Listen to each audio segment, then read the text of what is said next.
ನ್ಯಾಯ ನೀತಿಯೇ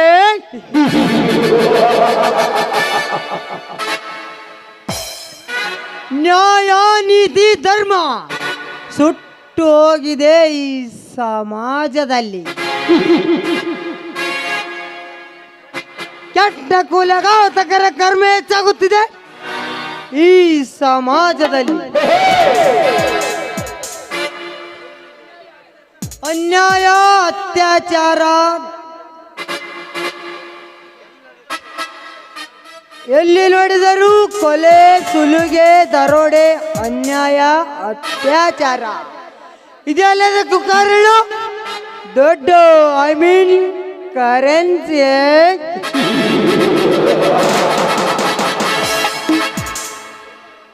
ದೊಡ್ಡ ದೊಡ್ಡ ಶ್ರೀಮಂತರ ಮಕ್ಕಳು ಈ ಸಮಾಜದಲ್ಲಿ ನೂರಾರು ಹೆಣ್ಣು ಮಕ್ಕಳನ್ನು ಬಲಾತ್ಕರಿಸಿ ಅವರ ಬಾಳನ್ನೇ ಹಾಳು ಮಾಡಿ ಅವರ ಜೀವನಕ್ಕೆ ಹಣದಿಂದ ಬೆಲೆ ಕಟ್ಟಿ ಸರ್ಪದ ಬಾಳಿಗೆ ಮಾಡಿ ಬೆದರಿಕೆ ಹಾಕಿ ಅವರ ಬಾಯನ್ನು ಮುಚ್ಚಿ ಬಿಡ್ತಾರೆ. ಇದು ಎಲ್ಲದನ್ನು ಕಂಡು ಮತ್ತಷ್ಟು ಉರಿದೇಳುತ್ತಿದೆ ನನ್ನ ಎದೆಯ ರೋಷಾಗ್ನಿಯೇ. ಬಡವರ ಹೆಣ್ಣು ಮಕ್ಕಳ ಮೇಲೆ ಅತ್ಯಾಚಾರ ಮಾಡುವ ವಿವೇಕಿ ನನ್ನ ಮಕ್ಕಳ ಗಂಡು ನರವನ್ನು ಕಿತ್ತು ಅವರನ್ನು ಚಂಡರಾಗಿ ಮಾಡಿದಾಗಲೇ ಶಾಂತಿಯಾಗೋದು ನನ್ನ ಎದೆಯ ರೋಷಾಗ್ನಿಯೇ.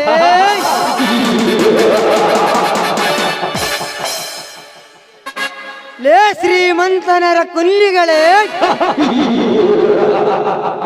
ನಿಮ್ಮ ದರ್ಪಕ್ಕೆ ಸರ್ಪದಂತೆ ಸಿಡಿದೆದ್ದು ಬರುತ್ತಿದ್ದಾನೆ ಈ ಜಯ ಸಾಧಿಸಿದ ಜಯವೀರ ಜಯಸಿಂಹ, ಅರ್ಥಾತ್ ವೈರಿಗಳ ನರ ಕಿತ್ತು ಹಾಕುವ ನರಸಿಂಹ.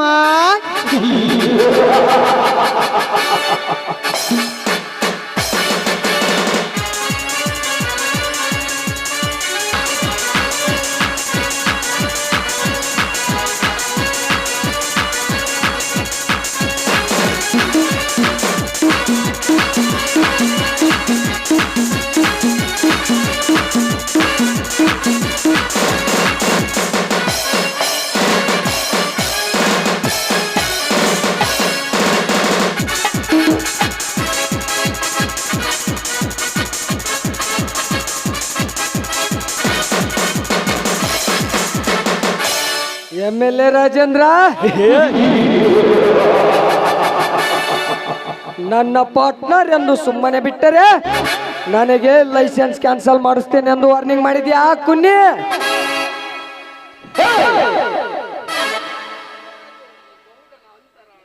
ಈ ಗೌಡನ ಅಂತರಾಳದ ಗುಣ ನಿನಗಿನ್ನೂ ಗೊತ್ತಿಲ್ಲ. ನನ್ನ ಪಾರ್ಟ್ನರ್ ಎಂದು ಸುಮ್ಮನೆ ಬಿಟ್ಟರೆ ನನಗೆ ಲೈಸೆನ್ಸ್ ಕ್ಯಾನ್ಸಲ್ ಮಾಡಿಸ್ತೀನಿ ಎಂದು ವಾರ್ನಿಂಗ್ ಮಾಡಿದ್ಯಾ ಕುನ್ನಿ? ಏ ರಾಜೇಂದ್ರ, ನಿನ್ನೆ ನಡೆದ ಪಾರ್ಟಿ ಮೀಟಿಂಗ್ ನಲ್ಲಿ ನಿನಗೆ ಅವಮಾನ ಆಗುವಂತೆ ಮಾಡಿದ್ದು ಬೇರೆ ಯಾರಲ್ಲ, ಅದು ಈ ದೇವೇಂದ್ರ ದೇಸಾಯಿ.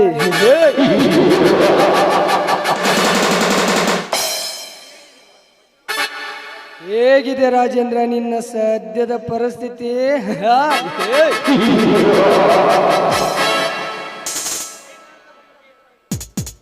ಈ ಸೇಡಿನ ಸರ್ಪಕ್ಕೆ ಎದುರಾದವರಿಗೆ ಅದೋ ಗತಿ. ಓಹೋ, ಯಾವುದೋ ಒಂದು ವಯ್ಯಾರದ ಗೊಂಬೆ ಈ ಕಡೆನೆ ಬರ್ತಾ ಇದೆ. ಬರಲಿ ಬರಲಿ, ರಂಬೆ ಮೇನಕ್ಕೆ ಊರ್ವಶೆ ಅಂತ ಚಂದುಳ್ಳ ಚಲುವೆರ ಜೊತೆ ಚಲ್ಲಾಟವಾಡಿ ಬಹಳ ದಿನವಾಯ್ತು. ಈ ಕಾಮರಾಜನ ಕಣ್ಣಿಗೆ ಕುಕ್ಕುವ ಅರಗಿಣಿಯನ್ನು ಹಿಡಿದು ಮುದ್ದಾಡಲೇಬೇಕು. ಬರಲೇಪ.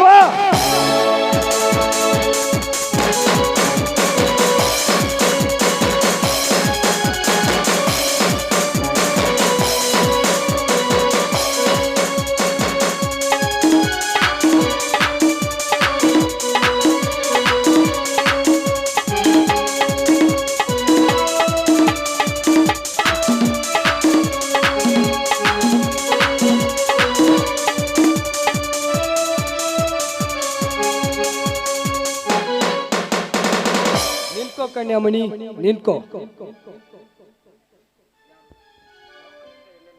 ಯಾರು ಅಪರಿಚಿತ ಹೆಣ್ಣನ್ನು ತಡೆದು ನಿಲ್ಲಿಸಿದ ಕಾರಣ? ನಾನ್ಯಾರು?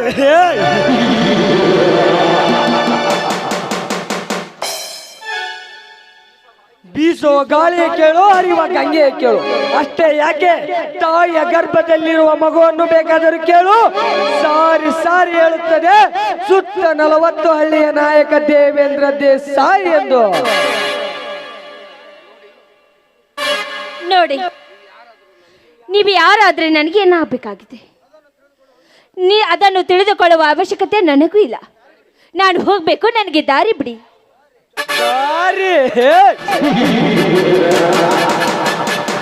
ನೋಡು ಚೆಲುವೆ, ನಮ್ಮಂತ ಶ್ರೀಮಂತರು ನಿಮ್ಮಂತ ನಾರಿಯರನ್ನ ದಟ್ಟನೆಯ ದಾರಿಯಲ್ಲಿ ತರಬಹುದು. ಯಾಕೆ ಗೊತ್ತಾ?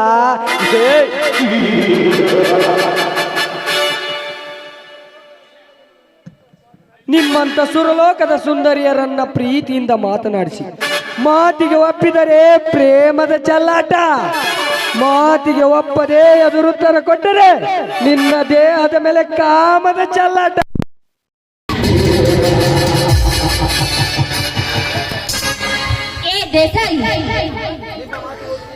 ನಿನಗೆ ಮಾತಿಗೆ ನಾನು ಒಪ್ಪಿ ನಿನಗೆ ದೇಹ ಸುಖವನ್ನು ನಾನು ನೀಡಬೇಕು. ಕಂಡ ಕಂಡಗೆ ಸೆರಗು ಹಾಸುವ ಸೂರ್ಯ ಅಂತ ತಿಳಿದುಕೊಂಡಿದ್ಯಾ? ನಾನು ಭಾರತ ನಾರಿ, ಹೆಣ್ಣು ನಾಡು, ಭಾರತದ ನಾರಿ. ನಿಮ್ಮಂತ ಬಡವರ ಮಕ್ಕಳು ಬಡತನ ಎಂಬ ಬಾಧೆಯಲ್ಲಿ ಸಿಕ್ಕಿ ಹುಟ್ಟಿನ ಆಸೆಗೆ ಕಂಡವರ ಜೊತೆ ದೇಹ ಮಾರಿ ಬದುಕುತ್ತಿದ್ದಾರೆ ಈ ನಿನ್ನ ಕೆಟ್ಟ ಸಮಾಜದಲ್ಲಿ. ಅದಕ್ಕೆ ಬಲ್ಲವರೇಳಿಲ್ಲವೇ, ಬಡತನದ ಮನೆಯ ಊಟ ಚಂದ, ಶ್ರೀಮಂತರ ಮನೆಯ ನೋಟ ಚಂದ ಅಂತ. ಈ ಶ್ರೀಮಂತರ ಮನೆಯಲ್ಲಿ ಎಷ್ಟೇ ಹೆಣ್ಣಿದ್ದರೂ ಅದು ಈ ಬಡವರ ಮನೆಯ ಹೆಣ್ಣಿನಂತೆ ವಯ್ಯಾರದ ಗೊಂಬೆಯಾಗಿರಲು ಸಾಧ್ಯವಿಲ್ಲ. ಈ ನಿನ್ನ ಸೌಂದರ್ಯಕ್ಕೆ ಎಷ್ಟು ಬೆಲೆ ಕಟ್ಟಿದರೂ ಸಾಲದು. ನಿನಗೆ ಕೇಳು, ನಿನಗೆಷ್ಟು ಹಣ ಬೇಕು ನಾನು ಕೊಡ್ತೇನೆ. ಆದರೆ ಈ ಹಸಿದುಕೊಂಡಿರೋ ಹುಲಿಗೆ 5 ನಿಮಿಷ ಸುಖ ಕೊಟ್ಟರೆ ಸಾಕು, ನಿನ್ನನ್ನು ಬಿಟ್ಟು ಬಿಡುತ್ತೇನೆ. ದೇಸಾಯಿ, ಬಡವರ ಮನೆ ಹೆಣ್ಣು ಮಕ್ಕಳ ಮೇಲೆ ಈ ರೀತಿ ಕಣ್ಣನ್ನು ಹಾಕ್ತಾ ಇದೆಯಲ್ಲ, ಇನ್ನೊಂದು ಮಾತನ್ನು ನೀನು ಹೆಚ್ಚಿಗೆ ಮಾತನಾಡುತ್ತೆ. ಆದ್ರೆ ನೋಡು, ನನ್ನ ಕಾಲಲ್ಲಿರುವ ಎಕ್ಕದಿಂದ ನಿನಗೆ ಪೆಟ್ಟು ಕೊಡಬೇಕಾಗುತ್ತದೆ.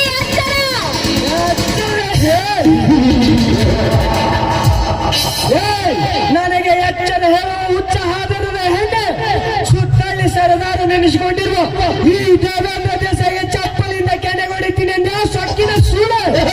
ನೀನು ಮಾತಿಗೆ ಬಗ್ಗುವ ಮದನಾರಿ ಅಲ್ಲ, ಗರತಿ ಎಂಬ ಅಕ್ಷರವನ್ನು ಮಸ್ತಕಕ್ಕೆ ಆರಿಸಿಕೊಂಡಿರೋ ಮದನಾರಿ.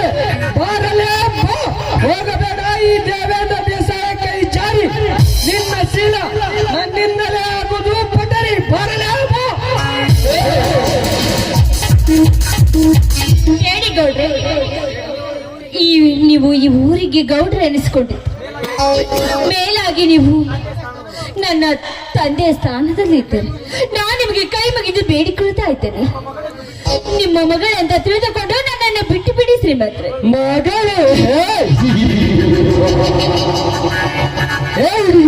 ಮಗಳನ್ನು ಮಮಕಾರ ತೋರಿ ಬಿಟ್ಟು ಹೋಗುವ ಮೂರ್ಖನಲ್ಲ ಈ ದೇವೇಂದ್ರ ದೇಸಾಯಿ. ನಮ್ಮಂತ ದುಡ್ಡಿನ ಬರುವರೆ ನಿಮ್ಮಂತ ಈ ಸಮಾಜದ ನಾರಿಯರಿಗೆ ಅಕ್ಕ ತಂಗಿ ಮಗಳ ಎನ್ನತ್ತ ಹೋದರೆ ನಮ್ಮ ದೇಹದ ತೀರುದೇಗೆ. ಯೌವನದ ತರುಣಿಯಾಗಿ ಮನೆಯಲ್ಲಿ ಮಲಗಿದ್ದ ಮಗಳ ಯೌವನವನ್ನು ನೋಡಿ ಕುಡಿದ ಮಧ್ಯದಲ್ಲಿ ಬಂದ ತಂದೆ ಮಗಳನ್ನೋದು ಮರೆತು ಆ ಮಗಳ ಜೊತೆ ಕಾಮ ಕ್ರೀಡೆ ಆಡಿದ್ದಾರೆ ಈ ನಿನ್ನ ಕೆಟ್ಟ ಸಮಾಜದಲ್ಲಿ. ಅಣ್ಣನ ಹೆಂಡತಿ ಎಂದರೆ ಹೆತ್ತ ತಾಯಿ ಇದ್ದಂತೆ. ತಾಯಿ ಅನ್ನೋದು ಮರೆತು ಆ ತಾಯಿಯ ಜೊತೆ ಕಾಮ ಕ್ರೀಡೆ ಆಡಿದ್ದಾರೆ ಈ ನಿನ್ನ ಕೆಟ್ಟ ಸಮಾಜದಲ್ಲಿ. ಮಗನ ಹೆಂಡತಿ ಮಗಳ ವಯಸ್ಸಿನವಳಿದ್ದರು ಸೊಸೆ ಅನ್ನೋದು ಮರೆತು ಆ ಸೊಸೆಯ ಜೊತೆ ಸೋಮಾನ ಮಾಡಿಕೊಂಡಿದ್ದಾರೆ ಈ ಈ ನಿನ್ನ ಕೆಟ್ಟ ಸಮಾಜದಲ್ಲಿ ಚಿಕ್ಕಪ್ಪನ ಮಗಳು ದೊಡ್ಡಪ್ಪನ ಮಗಳು ತಂಗಿ ಆಗುತ್ತಾಳೆಂದು ಗೊತ್ತಿದ್ದರು ಆ ತಂಗಿಯ ಮೇಲೆ ಮೋಹ ಮಾಡಿ ಅವರಿಗೆ ಪ್ರೀತಿ ಪ್ರೇಮದ ಹುಚ್ಚು ಹಿಡಿಸಿ ತಮ್ಮ ಕಾಮದ ತೀಟೆಯನ್ನು ತೀರಿಸಿಕೊಂಡಿದ್ದಾರೆ ಈ ನಿನ್ನ ಕೆಟ್ಟ ಸಮಾಜದಲ್ಲಿ. ನೋಡು ಚೆಲುವೆ, ಹೇಳುತ್ತಾ ಹೋದರೆ ಸಮಯ ವ್ಯರ್ಥವಾಗುತ್ತದೆ, ಮಾತು ಮುಗಿಯೋದಿಲ್ಲ. ಅದರಂತೆ ನೀನು ನನಗೆ ಅಕ್ಕನೂ ಅಲ್ಲ ತಂಗಿಯೂ ಅಲ್ಲ, ನಾನು ತಾಳಿ ಕಟ್ಟಿದ ಉದರದಲ್ಲಿ ಹುಟ್ಟಿ ಬಂದ ಮಗಳೂ ಅಲ್ಲ. ಸುಮ್ಮನೆ ನಾನು ಹೇಳಿದ ಹಾಗೆ ಕೇಳಿ ನನಗೆ ಸೆರಗಾಸುತ್ತೀಯಾ? ಇಲ್ಲ ನಿನ್ನ ದೇಹವನ್ನು ಕುಕ್ಕಿ ಕುಕ್ಕಿ ತಿನ್ನಬೇಕಾ? ಇವನ ಮಾತನ್ನು ಕೇಳಿದ್ರೆ ನನಗೆ ಯಾಕೋ ಭಯವಾಗ್ತಾ ಇತ್ತು. ಎಲ್ಲಿ ನನ್ನ ಮಾನವನ್ನು ಹಾಳು ಮಾಡಿ ಬಿಡುತ್ತಾನೆ ಅಂತ ಅನಿಸ್ತಾ ಇತ್ತು. ನೋಡಿ ಗೌಡ್ರಿ, ನೀವು ಏನೇ ಹೇಳಿದ್ರು ಕೂಡ ನಾನು ಅದನ್ನು ಕೇಳುತ್ತೇನೆ. ಅದೇನಂತ ಆದ್ರೆ ಮಾತ್ರ ನೀವು ನನ್ನ ಶೀಲವನ್ನ ಹಾಳು ಮಾಡಬೇಡಿ ಗೌಡ್ರಿ. ನಾನು ಏನು ಹೇಳಿದ್ರು ಕೇಳ್ತೀಯಾ? ಅದೇನಂತ ಹೇಳಿ. ಹಾಗಾದರೆ ಈ ಸಮಯದಲ್ಲಿ ನನ್ನನ್ನು ಅಪ್ಪಿಕೊಂಡು ಮುದ್ದಾಡುತ್ತಾ ಒಂದು ಗೀತೆಯನ್ನಾದರೂ ಹಾಡು. ಅಯ್ಯೋ, ಈಗ ಏನ್ ಮಾಡ್ಲಿ? ಈ ರಾಕ್ಷಸನಿಂದ ನನ್ನ ಶೀಲವನ್ನು ಕಾಪಾಡಿಕೊಂಡು ಹೋಗ್ಬೇಕಾದ್ರೆ ಇವನು ಹೇಳಿದ ಹಾಗೆ ನಾನು ಹಾಡನ್ನು ಹಾಡ್ಲೇಬೇಕು. ಆಯ್ತು ಗೌಡ್ರಿ, ನೀವು ಹೇಳಿದ ಹಾಗೆ ಹಾಡುತ್ತೇನೆ.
ನೋಡಿ, ನೀವು ಹೇಳಿದಂತೆ ನಾನೀಗ ನಡೆದುಕೊಂಡಿದ್ದೇನೆ. ನಾನಿನ್ನು ಹೋಗಿ ಬರುತ್ತೇನೆ ಗೌಡ್ರೆ. ನಿಂತ್ಕೋ ಕಣ್ಯಮಣಿ ನಿಂತ್ಕೋ. ಈ ನಿನ್ನ ಪ್ರೇಮದ ಹಾಡು ಕೇಳಿ ನನ್ನ ಪ್ರೇಮದ ಆಸೆ ತೀರಿತು. ಆದರೆ ಈ ನಿನ್ನ ಯೌವನ ತುಂಬಿ ತುಳುಕುತ್ತಿರುವ ಈ ನಿನ್ನ ಯೌವನವನ್ನು ನೋಡಿ ನನ್ನ ಕಾಮದ ಆಸೆ ಮತ್ತಷ್ಟು ಉಕ್ಕೇರುತ್ತಿದೆ. ಆ ಆಸೆ ಈಡೇರಬೇಕಾದರೆ ನಿನ್ನನ್ನು ಮುಟ್ಟಿ ಮುದ್ದಾಡಲೇಬೇಕು. ಬಾರಲೇ ಬಾ. ಕಾಪಾಡಿ ರಕ್ಷಿಸ ಮಗನೇ, ಕೈ ಬಿಡಲೇ ಈ ಬಾಲಿಯ ಸ್ತ್ರೀಯನ್ನು. ಏಯ್, ಈ ಗೌಡನ ಆರ್ಭಟದಲ್ಲಿ ಅಡ್ಡ ಬಂದ ಬಡ ಭಿಕಾರಿ ನನ್ನ ಮಗನೇ, ಯಾರಲೇ ನೀನು? ಏ ಗೌಡ, ಶ್ರೀಮಂತ ಎಂಬ ಸೊಕ್ಕೇರಿ ಮಾತು ನಡೆದರೆ ನಿನ್ನ ಪ್ರಾಣವನ್ನು ಎಂಬ ಲೋಕಕ್ಕೆ ಪರ್ಸಾಲ್ ಮಾಡಿಬಿಡ್ತೇನೆ. ಈ ಸಿಡಿದೆದ್ದ ಸಿಂಹದ ಮರಿ, ಈ ಸಿಡಿದೆದ್ದ ಸಿಂಹದ ಮರಿ. ಶ್ರೀಕಾಂತ, ಸಿಡಿದೆದ್ದ ಸಿಂಹದ ಮರಿ ಎಂದು ಗರ್ಜಿಸಲು ಬಂದರೆ ಈ ಗೌಡನ ಬಂದೂಕಿನಿಂದ ನಿನ್ನ ಘಟವನ್ನು ಉಳಿಸಬೇಕಾಗ್ತದೆ. ಈ ಹುಡುಗಿಯನ್ನ ಕಾಪಾಡಲಿಕ್ಕೆ ಬಂದು ಬೀದಿ ಹೆಣ ಆಗಬೇಡ, ಸುಮ್ಮನೆ ಹೊರಟು ಹೋಗಲೇ ಪಡು. ಏ ಗೌಡ, ಕೈಯಲ್ಲಿ ಆಗಿದೆ ಎಂದು ಸೊಕ್ಕೇರಿ ಹರಡಬೇಡ. ಈ ನನ್ನ ರಟ್ಟೆ ಮುಷ್ಟೆ ಎಂದು ಒಂದೇ ಹೊಡೆತಕ್ಕೆ ನಿನ್ನನ್ನು ರಕ್ತ ಕಕ್ಕಿಸಿ ಬಿಡ್ತೇನೆ. ಎಚ್ಚರ.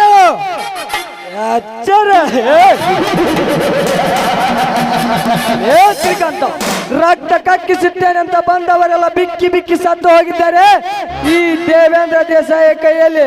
ಇನ್ನು ನೀನಂದ್ರೆ ಏನಲ್ಲಿ ಮಳ್ಳ ಕುನ್ನಿ, ತಲೆ ಮೇಲಿನ ಮಾಂಸಾಹಾರದ ಮಳ್ಳ ಕುನ್ನಿ ತಲೆಗಟ್ಟಿದೆ ಅಂತ ಬಂಡಿಗಳಿಗೆ ಜಜ್ಜುವ ಪ್ರಯತ್ನ ಮಾಡಬಾರ್ದು. ಮೈಯಲ್ಲಿ ಶಕ್ತಿ ಇದೆ ಅಂತ ನನ್ನಂತ ಶ್ರೀಮಂತರನ್ನ ಎದುರುಕೊಳ್ಳಬಾರ್ದು. ಹಾಗೇನಾದರೂ ನನಗೆ ಎದುರಾಗಿ ನಿಂತು ಈ ಹುಡುಗಿಯನ್ನ ಕಾಪಾಡಲಿಕ್ಕೆ ಮುಂದೆ ಆಡಿ ಇಟ್ಟರೆ ಈ ಗೌಡನ ಬಂದೂಕಿನಿಂದ ನಿನ್ನ ಗುಂಡಿಗೆ ಗುಂಡು ಹಾರಿಸಿ ಬಿಡ್ತೇನೆ ಮಗನೇ, ಸುಮ್ಮನೆ ಹೊರಟು ಹೋಗಲೇ. ಏ ಗೌಡ, ಹೊರಟು ಹೋಗೋದಕ್ಕೆ ನಾನೇನು ಕೈಲಾಗದ ಏಡಿಯಲ್ಲ. ಭಾರತದ ಬಾಂಡ್ರಿ ನಿನ್ನಂತ ನೂರಾರು ವರಿಗಳಿಗೆ ಗುಂಡಿಗೆ ಗುಂಡು ಹಾರಿಸು. ಭಾರತ ಮಾತೆ ರಕ್ಷಿಸಿದ ಸೈನಿಕ ನಾನು. ನಮ್ಮ ಭಾರತ ಕ್ಷೇಮವಿರಲೆಂದು ನಮ್ಮಂತ ಲಕ್ಷಣಗಳ ವೀರ ಯೋಧರು ತಮ್ಮ ಪ್ರಾಣವನ್ನು ಕೊಟ್ಟು ಈ ಭಾರತವನ್ನು ಕಾಪಾಡ್ತಿದ್ದಾರೆ. ಅಂತದ್ರಲ್ಲಿ ದುಡ್ಡಿನ ದರ್ಭದಿಂದ ದಬ್ಬಳಿಕೆ ಮಾಡುತ್ತಾ ನಾವೇ ಸೂರ್ಯ ನಾವೇ ಶರದಾರ ಎಂದು ಮೆರೆಯುತ್ತಿರುವ ನಿಮ್ಮಂತವರ ಗಂಡು ನರವನ್ನು ಕಿತ್ತು ಸಂಡರಾಗಿ ಮಾಡಿದಾಗಲೇ ನಮ್ಮ ಭಾರತ ದೇಶ ಸುರಕ್ಷಿತವಾಗಿರುವುದು. ಬಾರಲೇ ಬೋ, ನಿನ್ನಲ್ಲಿ ಗಂಡು ನರವಿದ್ದರೆ ಆ ನರವಿನಲ್ಲಿ ರಕ್ತ ಹರಿಯುತ್ತಿದ್ದರೆ ಒಂದೇ ಒಂದು ಹೆಜ್ಜೆ ಇಟ್ಟು ಮುಂದಕ್ಕೆ. ಶ್ರೀಕಾಂತ, ತಂದೆ ತಲೆ ಕೊಡ್ತಾರೆ, ತಾಯಿ ಬೆನ್ ಕೊಡ್ತಾರೆ, ಮೇಡಮ್ ಕೈ ಕೊಡ್ತಾರೆ, ಮೆಟ್ರು ಕಾಲ್ ಕೊಡ್ತಾರೆ. ಈ ದೇವೇಂದ್ರ ಎದೆಗೆ ಹೊಡೆದು ಯಾವ್ದರಿಗೆ ನಿಲ್ಲಕ್ಕಿಂತ ಮುಂಚೆನೆ ಎದೆಗೆ ಅಟ್ಟಾಗಿದೆ ಅಂತ ಮುಟ್ಟಾಡ್ಕ ಚೆನ್ನಾಗಿ ಬಿಟ್ಟಕ್ಕಲ್ಲ. ಶ್ರೀಕಾಂತ, ಈ ನಿನ್ನ ಶೂರತನದ ಮಾತಿಗೆ ಹೆದರಿ ಹೋಗುತ್ತೇನೆ ಎಂದು ತಿಳಿದುಕೊಳ್ಳಬೇಡ. ಇಂದು ನಿನ್ನ ವೇಳೆ ಚೆನ್ನಾಗಿದೆ, ಮುಂದೊಂದು ದಿನ ಈ ಛಲ ಸಾಧಿಸಿ ಆ ಜಿಂಕೆಯನ್ನು ಬೇಟೆ ಆಡದೆ ಬಿಡಲಾರೆನು. ಜಿಂಕೆ ಮರಿ, ಇದು ಇಲ್ಲಿಗೆ ಮುಗಿಯಿತು ಎಂದು ತಿಳಿದುಕೊಳ್ಳಬೇಡ. ಮುಂದೆ ಕಾದಿದೆ ನಿನಗೆ ಮಾರಿ ಹಬ್ಬ. ಬರ್ತೇನೆ.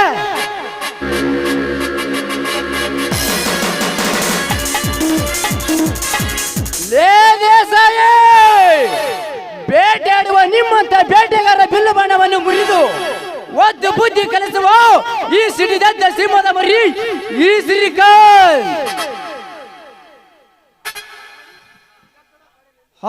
ನೋಡಿ, ಇಂಥ ದಟ್ಟವಾದ ಕಾಡಿನಲ್ಲಿ ನಿಮ್ಮಂತ ಹೆಣ್ಣು ಮಕ್ಕಳು ಒಬ್ಬರೇ ಬಂದರೆ ಈ ಕಾಮ ತುಂಬಿದ ಮಾನವ ಮಂಗೆಗಳು ಮೈ ಮೇಲೆ ಬರುತ್ತವೆ.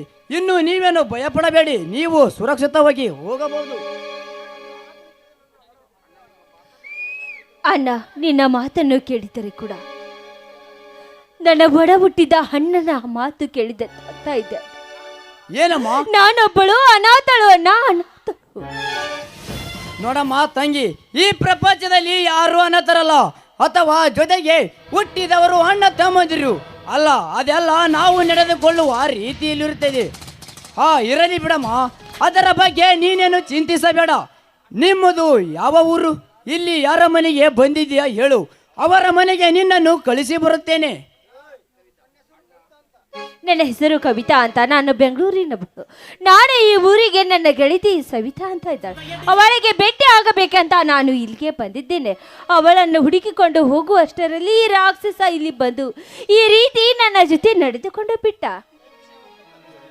ಅಣ್ಣ, ಇಲ್ಲಿ ನಡೆದ ವಿಷಯ ಬಂದು ನೀವು ಯಾರ ಮುಂದೆನೂ ಹೇಳಬೇಡ ಅಂತ ನಾನು ನಿನ್ನಲ್ಲಿ ಕೇಳ್ಕೊಳ್ತಾ ಇದ್ದೇನೆ ಅಣ್ಣ. ತಂಗಿ, ಮತ್ತೊಬ್ಬರ ವಿಷಯವನ್ನು ಜನರಿಗೆ ಹೇಳುವ ಮೂರ್ಖನ ಈ ಶ್ರೀಕಾಂತ. ತಂಗಿ, ಅವರು ಯಾರೆಂದು ಗುರುತಿಸಿ ನಿನ್ನನ್ನು ಕಳಿಸಿ ಬರುತ್ತೇನೆ. ಹೋಗೋಣ ಬಾರಮ್ಮ. ಆಯ್ತು ನಡೆಯಣ್ಣ, ಹಾಗಾದ್ರೆ ಹೋಗೋಣ. ತಂಗಿ, ಈ ಹಾದಿಯಲ್ಲಿ ಹೋಗುವಾಗ ಈ ನಿನ್ನ ಅಣ್ಣನಿಗೋಸ್ಕರ ಒಂದು ಹಾಡನ್ನು ಹಾಡಮ್ಮ. ಆಯ್ತಣ್ಣ, ನಿನ್ನ ಇಷ್ಟದಂತೆ ಹಾಡೋದು.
ಆಯ್ತು ನಡೆಯನ್ನ ಹೋಗೋಣ.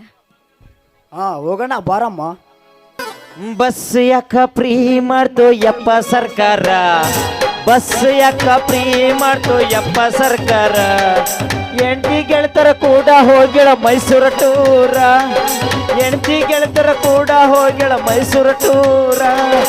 ಬಸ್ ಯಾಕ ಫ್ರೀ ಮಾಡ್ತು ಯಪ್ಪ ಸರ್ಕಾರ, ಬಸ್ ಯಾಕ ಫ್ರೀ ಮಾಡ್ತು ಯಪ್ಪ ಸರ್ಕಾರ.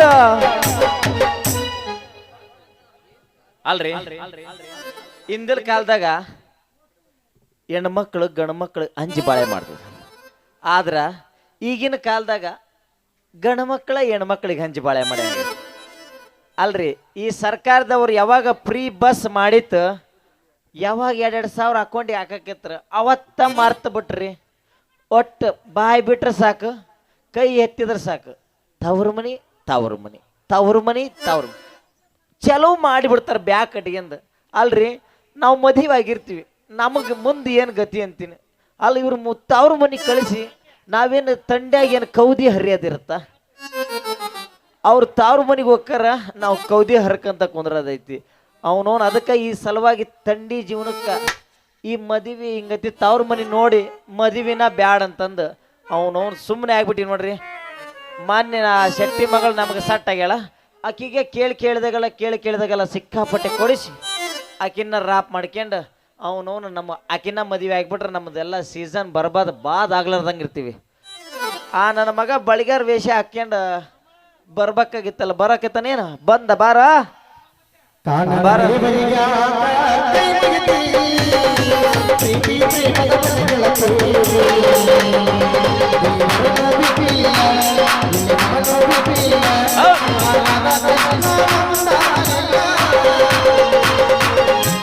ಇನ್ನೂ ತಿಂಡಿ ತೆಗಿಲ್ಲ ನಿಂದ ರೊಕ್ಕ ಅಂತ ಯಾಕ ಸಾತಿ ರೊಕ್ಕಿದ್ದವನ ಬೆನ್ನ ಹತ್ತಿ ರೊಕ್ಕ ಅಂತ ಯಾಕ ಸಾತಿ ರೊಕ್ಕಿದ್ದವನ ಬೆನ್ನ ಹತ್ತಿ ಹಾಳು ಮಾಡಿ ಅಂಜನ ಗೆಲ್ತಿ ನಿನ್ನ ಜಾಡಿದು ಮಾರಿ ಒಬ್ಬ ನೋಡ ಏರೋ ಚಂದಂಗ ಎಲ್ಲಂದ್ರಗಿ ನಡು ಬೀಜಾಗ ಅಲ್ಲ ನಮ್ಮ ಸಿದ್ದರಾಮಯ್ಯರು ಅಲ್ಲ 2,000 ರೂಪಾಯಿ ಅವ್ರಿಗೆ ಅಕೌಂಟ್ಗೆ ರೊಕ್ಕ ಹಾಕ್ತಾರ ಈ ಬಸ್ ಫ್ರೀ ಮಾಡ್ಯಾರ ನಾವ್ ಏನಾರ ಕೇಳಕ್ ಹೋದ್ರಪ್ಪ ಅಂದ್ರ ನಮ್ಮ ಮ್ಯಾಗ ದೌರ್ಜನ್ಯ ನಡೀತೈತಿ ಹಿಂಗಾಗಿ ನಾವ್ ಯಾರ ಜೋಡಿ ಬಡ್ಸಿ ಅಂದು ಬಂದು ನಮ್ಮ ನುಗ್ಗ ಕಟ್ಟೆ ಕಟ್ಬಿಟ್ರ ಅಲ್ಲ ಏನ್ ಮಾಡ್ಬೇಕಪ್ಪ ಜೀವನ ಹಿಂಗ ನಡೆದು ಹೋಗ್ಬಿಡತ್ ನಮ್ದು ಯಾಕ್ರಿ ಲೈನ್ಮನ್ ಸಾಹೇಬ್ರ ಇದು ಬಳಿ ಗಂಟು ಇಲ್ಲೇ ಬಿಟ್ಟು ಓಡಿ ಹೊಂಟಿರಲ್ಲ ಯಾವ್ದಾರ ನಾಯಿಗೆ ಬೆನ್ನತ್ತೈತಿ ಏನಂತ ಎಲ್ಲಿ ನಾಯೋ ಮಂಗ್ಯಾನ ನಮ್ಮ ಮಗನ ನಮ್ ಗೊರಳಿ ಸಿದ್ದಪ್ಪ ಅವ್ನು ನಿಂತಿದ್ದ ಜಗಳ ಎತ್ತಪ್ಪ ಯಪ್ಪ ಅದನ್ನ ಬಿಡ್ಸಕ್ ಹೋಗಿ ಐತಲ್ಲ ಸಿಕ್ಕಾಕ್ಯಂದ್ ಒದ್ದಾಡಿ ಬಂದಿನೋ ಮರಯ ಅಂತ ಜಗಳದಾಗೆಲ್ಲ ಹೋಗಬಾರ್ದ್ರಿ ನಾವು ಸುಮ್ಮನೆ ಸೈಡ್ಗೆ ಇರ್ಬೇಕು ನೋಡ್ಬೇಕು ನೋಡಿದೆ ಅವನಿಗೆ ಚಿಂತೆ ಮಾಡಿದವನಿಗೆ ಗೊತ್ತಾಗಲ್ಲ ಅಂತದ ಮಾಡಿದವ ಅಲ್ಲೋ ಮರಯ ಐತಲ್ಲಪ್ಪ ಇದು ನಮ್ ಸರ್ಕಾರ ಮಾಡಿದ್ದು ಒಟ್ಟು ಸರ್ಕಾರಕ್ಕೂ ಬಡ್ತಕ್ಕ ಏನ್ರಿ ಸಂಬಂಧ ಐತಲ್ಲ ತಮ್ಮ ಸಂಬಂಧ ಐತಿ ಯಾಕಂದ್ರ ಈ ನಮ್ಮ ಸರ್ಕಾರ ಬಸ್ ಫ್ರೀ ಮಾಡೈತಲ್ಲ ನಮ್ಮ ಓಣ್ಯಾನ ಹೆಣ್ಮಕ್ಳೆಲ್ಲ ಸೇರ್ಕೊಂಡ್ ನಾವ್ ಟೂರ್ ಹೋಗ್ತೀನಂತಂದು ಟೂರ್ ಹೊಂಟಿದ್ರ ಆದ್ರ ನಮ್ ಸಿದ್ದಪ್ಪ ಅನ್ನಲ್ಲ ಏ ಬ್ಯಾಡ ಉಳ್ಳಾಗಡ್ಡಿ ಹೊಲ್ದಾಗ ಕಳೆ ತೆಗೆದೈತಿ ಉಳ್ಳಾಗಡ್ಡಿ ಹೊಲ ಕಳೆಕ್ ಹೋಗಂಬ ಅಂತಂದ್ ಹೇಳಿದ ಚಲೋ ಮಾತ್ ಹೇಳ್ಯಾರ ಅವ್ರು. ಎದ್ದ ನಾವ್ ಹೋಗಕತ್ತೆ ನಮ್ ಗಾತ್ಯಾರ ಹೊಂಟಾರ ಅಂತ ಹೊಂಟಿದ್ರ ಸಿದ್ದಪ್ಪ ಸೀಟ್ಗೆ ಅದು ಪಟ್ಟ ಬಂದ್ ಕೊಡ್ರಪ್ಪ ಅಂತ ಐತಲ್ಲ ನಾ ಮತ್ತೆ ಹೊಯ್ಕಂತ ಹೋಗಿ ಮಂದ್ಯಾನು ಕೋಣ್ಯಾನ ಮಂದಿ ಎಲ್ಲ ಸೇರ್ಸಿ ಏನ ಒಳಗ ಹಾಕ್ಯಂದ ಕಾಟ್ಯ ಕಟ್ಟಿದ್ಲಿ ತಮ್ಮ ಇಲ್ಲ ಎಲ್ಲೆಲ್ಲಿ ಬಡ್ದೋಳ ಎತ್ತಿ ಎದ್ದಿದ್ದಮ್ಮ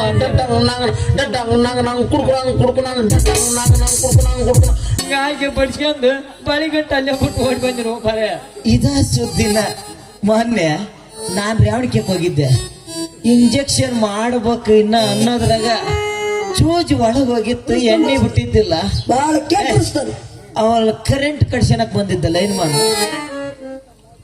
ಬಂದವನ ಅಲ್ರಿ ಯಾಕಾರ ಕರೆಂಟ್ ಬಿಲ್ ಕಟ್ತೀರ ಅಂದ ನೋಡ್ರಿ ಇಷ್ಟ ಬ್ಯಾರೆ ಏನಂದಿಲ್ಲ ಇಷ್ಟು ಬಡದ್ರು ಇಲ್ಲ ರೀ ಗುಂಬ್ರೋ ಸಂದೇಗ್ ಹಾಕ್ಯಂದ್ ಗುಂಬ್ರೋ ಸಂದೇಗ್ ಹಾಕ್ಯಂದ್ ಗುಂಬ್ರೋ ಕೈಲಾಡಿಲ್ಲ ಎಲ್ಲೆಲ್ಲಿ ಬಿದ್ದು ಹೊಡ್ತನದ ಗೊತ್ತಾಗ್ಲಿಲ್ಲ ಆದ್ರೆ ನಾನು ಇಟ್ಟಿದ ಇಂಜೆಕ್ಷನ್ ಮುರಿದ ಹೋಗಿತ್ತು ನನಗೂ ಬಡ್ತು ಬಿದ್ದಿಲ್ಲ ಯಪ್ಪ ನಮ್ದು ಇದ ಸುದ್ದಿ ಆಗೈತಿ ಈ ಬಸ್ ಫ್ರೀ ಮಾಡ್ಯಾರ ಇಲ್ಲ ಜೀವ ತಡ್ಕಲಾರ್ದಕ್ಕ ಆಗ್ಲಾರ್ದಂಗ ಆಗ್ಬಿಟ್ಟೈತಿ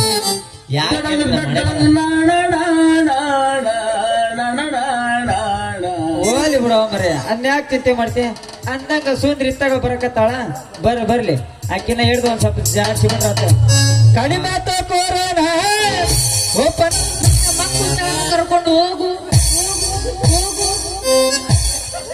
ಹತ್ತೈತಿ ತಳ್ಳಿ ಬಿಸಿಲಿನ ಗುಂಡಿ ಎತ್ತರ ಐತೆ ನಿನ್ನ ತಿಂಡಿ ಬಂದಿ ತೋರಿಸ ತಾಳೋ ಗಗರಿ ಗುಂಪಿ ಜಾತ್ರಿ ಹಾಗೈತಿ ಖಾತ್ರಿ ಬರಬೇಕ ನೀ ರಾತ್ರಿ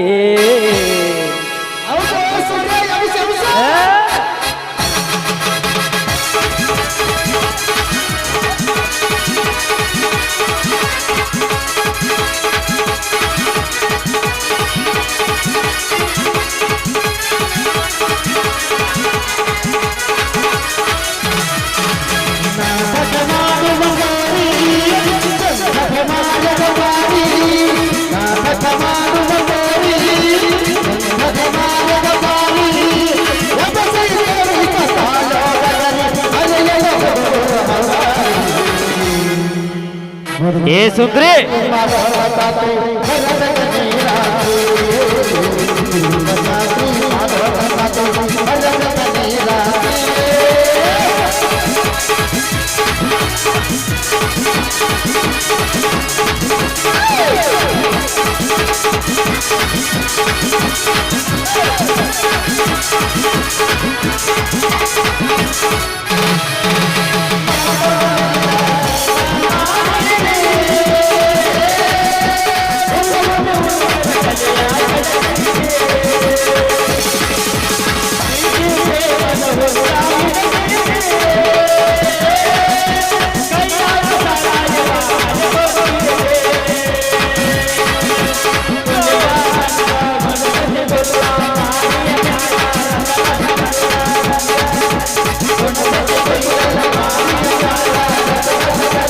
ಸೀತಾ, ತಂಗಿ ಸೀತಾ, ಯಾರು ಬಂದಿದ್ದಾರೆ ನೋಡಮ್ಮ. ಯಾರು? ಓ ಕವಿತಾ ಅಣ್ಣ, ನಿನಗೆಲ್ಲ ಸಿಕ್ಕಳಿಲ್ಲ ಕವಿತಾ? ತಂಗಿ, ನಾನು ಊರಿಂದ ಬರುವಾಗ ದಾರಿಯಲ್ಲಿ ಭೇಟಿಯಾದಳು. ನಿನ್ನ ಹೆಸರು ಕೂಡ ಹೇಳಿದಳು, ಅದಕ್ಕೆ ಕರೆದುಕೊಂಡು ಬಂದೆ. ಥ್ಯಾಂಕ್ಸ್ ಅಣ್ಣ, ನನ್ನ ಸ್ನೇಹಿತನ ಕರ್ಕೊಂಡ್ ಬಂದಿದ್ದಕ್ಕೆ. ಅಣ್ಣ, ಕೈಕಲ್ ಮುಖ ತೊಳೆದುಕೊಂಡು ಬಾ, ಊಟ ಮಾಡೋಣಂತ. ತಂಗಿ, ನಾನು ಊರಿಂದ ಬರುವಾಗ ನನ್ನ ಸ್ನೇಹಿತನ ಕಿರಣ್ ಕಡೆಯವರಿದ್ದಾನಲ್ಲ, ಅವನು ಅವರ ಮನೆಗೆ ಹಣ ಕೊಟ್ಟು ಕಳಿಸಿದ್ದಾನೆ.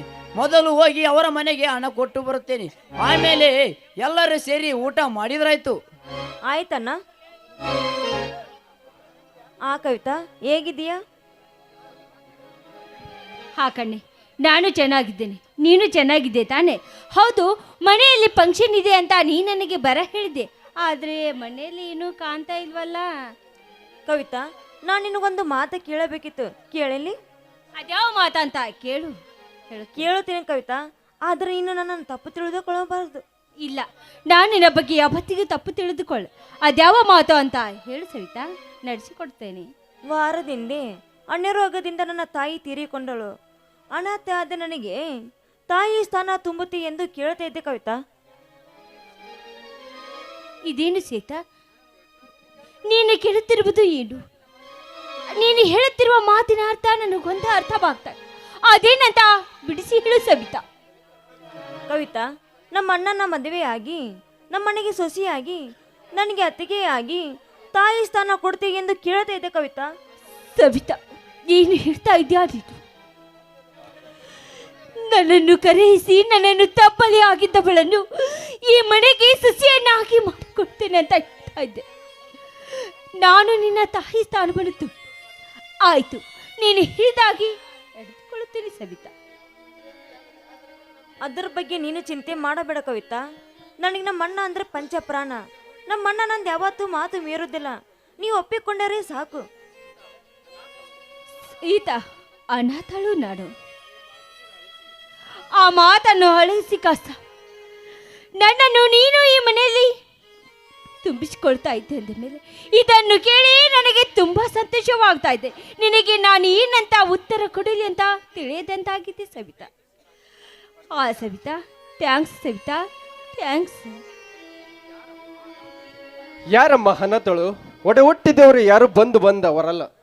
ತಂದೆ ತಾಯಿಯನ್ನು ಕಳೆದುಕೊಂಡರು ಯಾರು ಅನಾಥರಲ್ಲ. ಅದು ಅವರ ನಡ್ಕೊಳ್ಳೋ ರೀತಿಯಲ್ಲೇ ಇರ್ತದೆ. ಸೀತಾ, ಯಾರಮ್ಮ ಈ ಹುಡುಗಿ?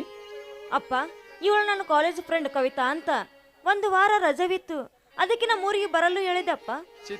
ಸೀತಾ, ನಿಮ್ಮ ಅಣ್ಣ ಪ್ರಶಾಂತ ಬಂದಿಲ್ಲೇನಮ್ಮ? ಅಪ್ಪ, ಇಲ್ಲಪ್ಪ, ಬೆಳಿಗ್ಗೆ ಹೊಲಕ್ಕೆ ಹೋದವನು ಇನ್ನೂ ಬಂದಿಲ್ಲಪ್ಪ ಅಣ್ಣ. ಸೀತಾ, ನಿಮ್ಮ ಅಣ್ಣ ಬಂದ ಮೇಲೆ ನಾಳೆ ಬಿಳಿ ಜೋಳ ಕೀಳೋದಕ್ಕೆ ಹೋಗಬೇಕು. ಆಳುಗಳನ್ನು ಕೇಳೋದಕ್ಕೆ ಹೇಳು. ಆಯ್ತು ಅಪ್ಪ. ನಾನು ಪೇಟೆಗೆ ಹೋಗಿ ಬರುತ್ತೇನೆ. ಸರಿ, ಆಯ್ತಪ್ಪ.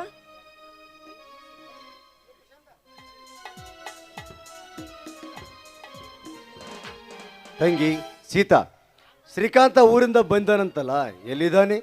ಇಲ್ಲಿ ಹೊರಗಡೆ ಹೋಗಿದ್ದಾನೆ ಅಣ್ಣ. ಹಾ ಸೀತಾ, ಯಾರಮ್ಮ ಇವರು?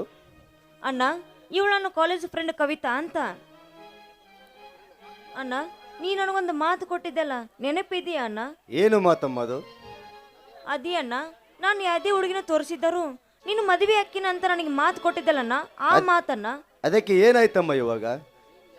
ನೀನು ಯಾವ ಹುಡುಗಿ ತೋರಿಸಿದ್ರು ನಾನು ಕಣ್ಣು ಮುಚ್ಚಿ ತಾಳು ಕಟ್ಟುತ್ತೇನೆ. ಅಣ್ಣ, ನಾ ತೋರಿಸೋ ಹುಡುಗಿ ಬೇರೆ ಯಾರು ಅಲ್ಲಣ್ಣ, ಇವಳೇ ಅಣ್ಣ. ತಂಗಿ, ಮದುವೆ ಎನ್ನುವುದು ಎರಡು ಮನಸ್ಸುಗಳ ಸಂಬಂಧಪಟ್ಟಿರುವ ವಿಷಯ. ಮದುವೆ ಆಗಬೇಕಾದರೆ ಇಬ್ಬರು ಒಪ್ಪಿಗೆ ಇರಬೇಕು. ಹೌದಣ್ಣ. ಕವಿತಾ ಇವಾಗಲೇ ನೀನು ಮದುವೆ ಆಗಲು ಒಪ್ಪಿಕೊಂಡಿದ್ದಾಳೆನ? ಇನ್ನು ಒಪ್ಪಿಗೆ ಏನು ಅಂತೆ ಕಾಯ್ತಿದ್ದಾಳೆ ಅಷ್ಟೇನಾ? ಕವಿತಾ, ನೀವು ಇಬ್ಬರು ಮಾತನ್ನ ಆಡ್ತಾ ಇರ್ರಿ, ನಾನು ಒಳಗೆ ಹೋಗಿ ಊಟಕ್ಕೆ ರೆಡಿ ಮಾಡುತ್ತೀನಿ.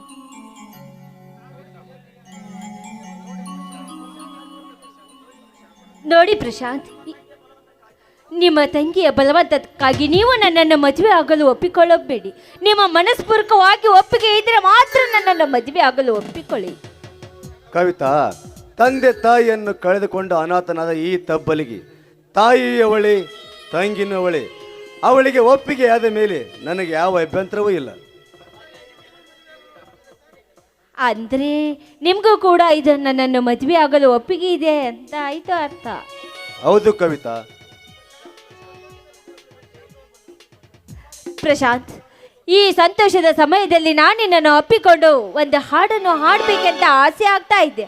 ಹಾಡಲ್ಲೇ ಹಾಗಾದ್ರೆ. ಕವಿತಾ, ನಿನ್ನ ಹೆಸರು ಬ್ರಹ್ಮ ಒಂದಾಗಿ ಬರೆದ ನನ್ನ ಮೇಲೆ ಮತ್ತೆ ಯಾಕೆ ತಡ? ಕವಿತಾ, ಬಾ, ನಿನ್ನ ಆಸೆಯಂತೆ ಆಗಲಿ. ಆಸೆ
ಪಾರ್ವತಿ, ಹಿಂದಿಗೆ ನೀನು ಸತ್ತು 11 ದಿನವಾದರೂ ನಿನ್ನ ಸಾವಿಗೆ ಕಾರಣರು ಯಾರು ಎಂದು ಇನ್ನು ಸುಳಿವೇ ಸಿಗದಂತಾಯ್ತು.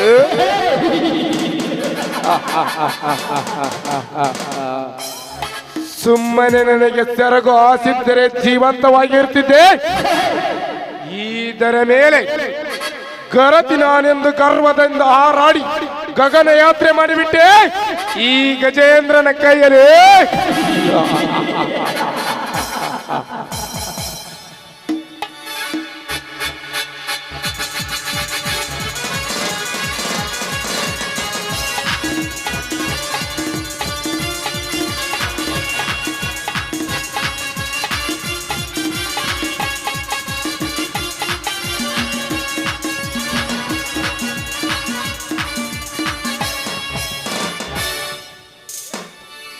ಪ್ರಶಾಂತ, ಸುತ್ತ ಹೊತ್ತು ಹಳ್ಳಿಯಲ್ಲಿ ಈ ದೇವೇಂದ್ರ ದೇಸಾಯಿ ಹೆಸರು ಕೇಳಿದರೆ ಸಾಕು, ಗಡಗಡನೆ ನಡುಗಿ ಹೆದರಿ ಓಡಿ ಹೋಗಿ ಬಾಗಿಲು ಮುಚ್ಚಿಕೊಂಡು ಹುಚ್ಚ ಹೊಯ್ಕೊಳ್ತಾರೆ.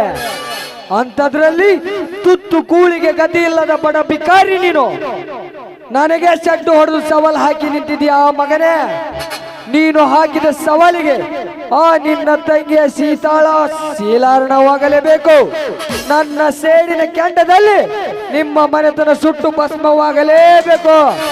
ಅಂದಾಗಲೇ ಆರುತ್ತದೆ ಈ ದೇವೇಂದ್ರ ದೇಸಾಯ ಸೇಡಿನ ಕಿಡಿ.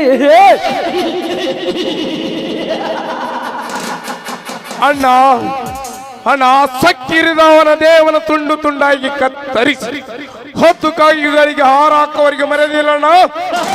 ನಮಗೆ ಈ ಊರಿನಲ್ಲಿ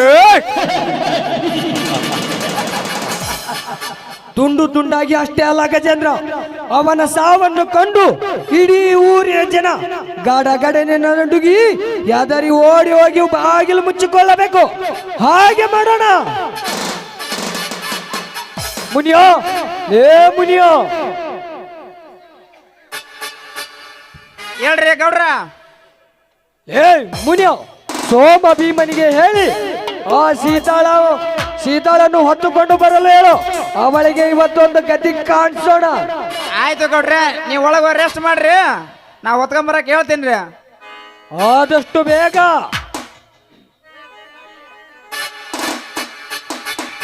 ಅಲ್ಲ ಮಗನ ದೇಸಾಯಿ, ನಿನ್ನ ಹಂತಿ ಕಾಲು ತುಂಬೆ ಬಂದೈತೆ ಮಗನ. ನಿನ್ನ ಕುತಂತ್ರ ಕಪಟ ನಾಟಕಕ್ಕೆ ನಾಂದಿ ಹಾಡ್ಲೇಬೇಕ. ಆ ನರಸಿಂಹ ಮತ್ತು ಪ್ರಶಾಂತಿಗೆ ಹೇಳಿ ನಿಮ್ಮಿಬ್ಬರು ಚೆಂಡ ಕಡಿಸ್ಲಿಲ್ಲ ಮಕ್ಕಳ. ಆಯ್ತು ನಿಮ್ದ.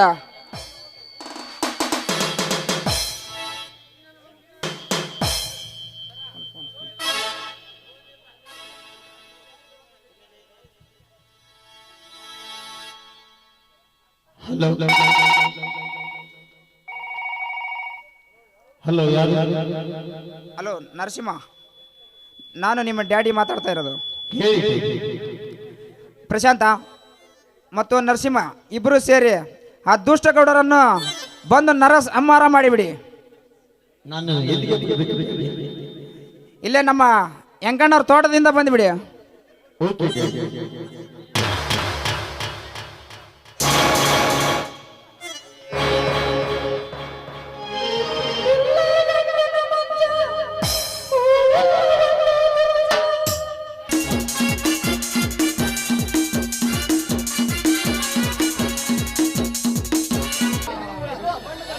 ಗೌಡ್ರೆ, 2 ಬಣ್ಣದ ಹಕ್ಕಿಗಳನ್ನು ತಂದಿದ್ದೇನೆ, ಬೇಟೆ ಹಾಡಿರಿ. ಶಬಾಷ್ ಭೀಮ, ಈ 2 ಬಣ್ಣದ ಹಕ್ಕಿಯನ್ನು ತಂದಿದ್ದಕ್ಕೆ ಶಬಾಷ್. ಗಜೇಂದ್ರ, ಈ ಪ್ರೇಮದ ಪಾರಿವಾಳಕ್ಕೆ ಚೆನ್ನಾಗಿ ಗಾಳಿ ಹಾಕಿ ಆಟ ಆಡೋಣ ಬಾ. ಅಣ್ಣ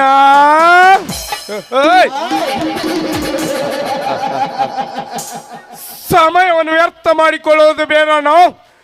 ಕಣ್ಣು ಕುಕ್ಕುತ್ತಿರುವ ಇವರಿಬ್ಬರ ಸೌಂದರ್ಯವನ್ನು ಜೇನು ಸವಿದಾಗ ಸವಿದು ಬಿಡೋಣ.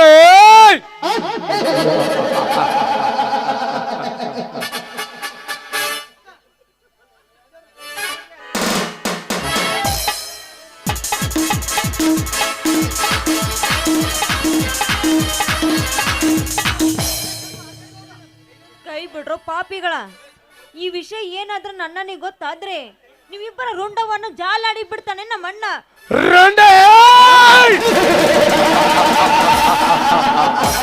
ನಮ್ಮಿಬ್ಬರ ರುಂಡ ಚೆಂಡ ಆಡೋದಿಕ್ಕೆ ನಿನ್ನ ಅಣ್ಣ ಪೊಂಡ ಪರಶುರಾಮನ ಇಲ್ಲ ಕ್ರಾಂತಿವೀರ ಸಂಗೊಳ್ಳಿ ರಾಯಣ್ಣನ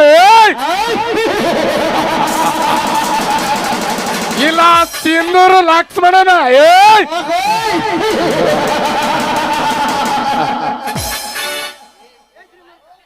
ಶ್ರೀಮಂತ, ಅವರೆಲ್ಲ ಆಡಿದಾಗೆ ನೀವು ನನ್ನನ್ನು ಈ ರೀತಿ ಎಳೆದುಕೊಂಡು ಬಂದಿದ್ದ ನಿಜವಾದ್ರೆ, ಇದೇ ವಿಷಯವೇನಾದರೂ ನನ್ನ ಗಂಡ ಪ್ರಶಾಂತನಿಗೆ ಗೊತ್ತಾದ್ರೆ ನಿಮ್ಮನ್ನು ಸುಮ್ಮನೆ ಬಿಡುವುದಿಲ್ಲ. ಪುಂಡ ಪ್ರಶಾಂತ, ಏ ಹುಡುಗಿ, ನಿನ್ನ ಗಂಡ ಬರೆಯವರಿಗೂ ನೀನು ಬದುಕಿದ್ದರೆ ತಾನೆ ನಿನ್ನ ಶೀಲವನ್ನು ಸವಿದು ನಿಮ್ಮನ್ನು ಸುಟ್ಟಾಕ್ಬಿಡ್ತೇವೆ. ಬಾರಲೇ ಬಾ.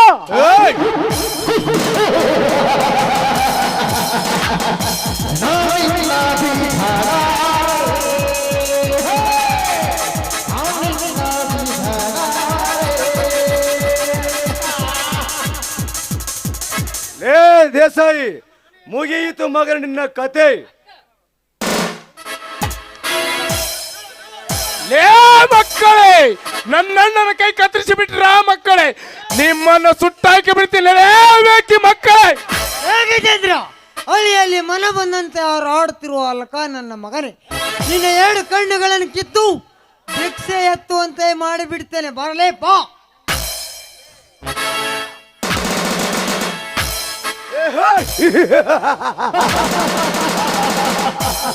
ರೈತ ಹರಿಸಿದ ರಕ್ತದ ಓಕಳಿ ಎಂದು ನಾವೇ ದಿಟ್ಟರಾಗಿ ಮೆರೆದು ಬಿಟ್ಟೆ ಈ ಬೂದುಗುಂಪಿ ಗ್ರಾಮದಲ್ಲಿ.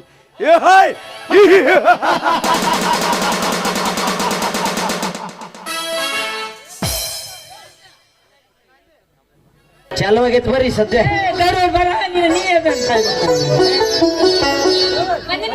ಬಂದಿನಿ. ಹಳೆ ಚಂದ್ರಪ್ಪ ನಿಮ್ ತಂಗಿಗೆ ಹಾರ ಕೊಡ. ಏನ್ ಹೇಳಕತ್ತಿಲೆ? ಅಣ್ಣ ಹಂದಳಲ್ಲೋ, ನನ್ನ ಕೊಂದ ಒಗದಳಲ್ಲೋ. ಏ ಮಾವ ಬಾ ಮಗಳು ಕೊಟ್ಟತ್ತೀನಿ ಇಲ್ಲೇ ಸತರಾಸಾಯಿ ನಿಯತ್ತಿಲ್ಲದ ನಾಯಿ, ನನ್ನ ಬರ್ಕ ಕೊಟ್ಟಿದ್ದಿ ಕೈ ಕೊಟ್ರೆ ಏನಂತ ಬಿಡವ ಹಿಡ್ಕೊಂಡು ಕಿವಿ. ಸೂರ್ಯ, ನರಸಿಂಹ, ಪ್ರಶಾಂತ ಬರ್ರಿ.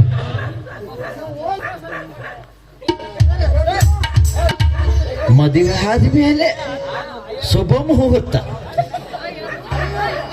ಕೇಳಲೇ ಬೇಡ. ಶ್ರೀ ಶಿವಬಸವೇಶ್ವರ ತರುಣ ನಾಟ್ಯ ಸಂಘ ಉಡುಪಿ ಶ್ರೀರಾಮನ ಕಲ್ಯಾಣ ಮಾಡಪ್ಪ.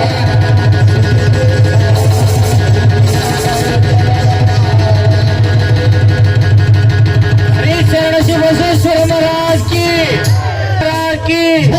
ಶ್ರೀ ಪುಟ್ಟರಾಜೇಶ್ವರ ಮಹಾರಾಜ್ ಕಿ ಜಯ. ಲೇ ಸೂರ್ಯಚಂದ್ರ, ಲೇ ತಂದೆ ಇದ್ರು ಸತ್ತಂಗ್ ಮಾಡ್ಬಿಡ್ರಿ. ಲೇ ಮಗಳ ಮದಿಗೆ ಕರಿಲ್ಲ ನಿಮ್ಮ ಅವ್ರು ನಿಮಗೆ ಹೇಳ್ತೇ. ಆಶೀರ್ವಾದ ಮಾಡಿಬಿಡಪ್ಪ ಮಾವ.